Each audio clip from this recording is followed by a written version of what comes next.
सरकारची लाडकी बहीण योजना किंवा इतर काही अनुदान देण्याच्या ज्या योजना आहेत, अनुदान म्हणजे सबसिडी नाही, जे पूर्णपणे फुकट वाटप, अशा ज्या योजना आहेत त्याने बहिणींचं किंवा भावांचं किंवा समाजाचं खरंच काय भलं होणार आहे का, की त्यांची क्रयशक्ती निष्क्रिय करून त्यांना सरकारचं अवलंबित्व स्वीकारावं लागणार, हा खरा संशोधनाचा विषय आहे. त्यामुळं सरकारला विरोध म्हणून नव्हे, तर ग्राउंड रिॲलिटी काय आहे व जनतेला, शेतकऱ्यांना नेमकं काय हवं आहे हे सांगण्याचा या कवितेच्या माध्यमातून हा प्रयत्न आहे. कवितेचं शीर्षक आहे लाडकी बहीण.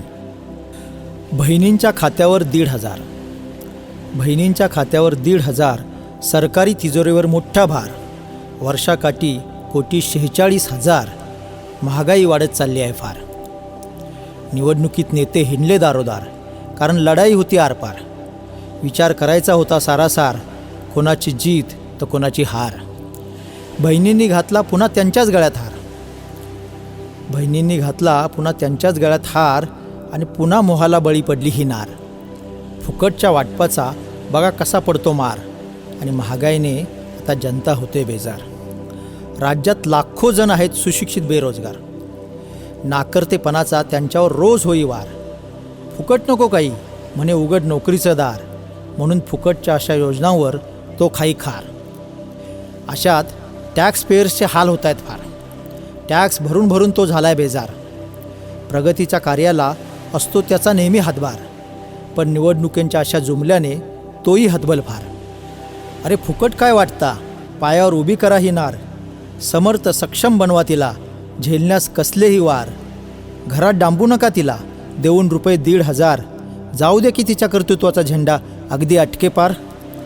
पण मग राज्यकर्ते म्हणतील की आमच्या या योजनेवर कोण घालतंय घाला, आणि तत्त्वज्ञान सांगायला हा कोण शहाणा आला. सबलीकरणच्या नावानं सगळं जुळवून आणलं व्यवस्थित, आणि सत्तेच्या चाव्या मिळवून सरकार अगदी सुस्थितीत. ग्रामीण भागात हल्ली शेतीसाठी मजूर मिळणं फार कठीण होऊन बसलं आहे, कारण फुकट धान्य वाटप, फुकट सबसिडी, लाडक्या बहिणींना पैसे, असं सर्व काही जर आयतं मिळत गेलं तर काम करण्याची इच्छा कोणाचीच राहिली नाही आहे.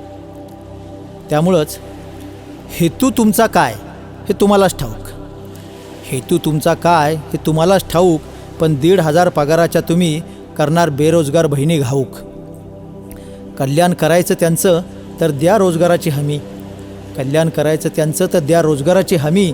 फुकटचं नको त्यांनाही, नाही कशातच त्या कमी. वीज माफी, कर्जमाफी या योजना करा कमी, वीज माफी, कर्जमाफी या योजना करा कमी.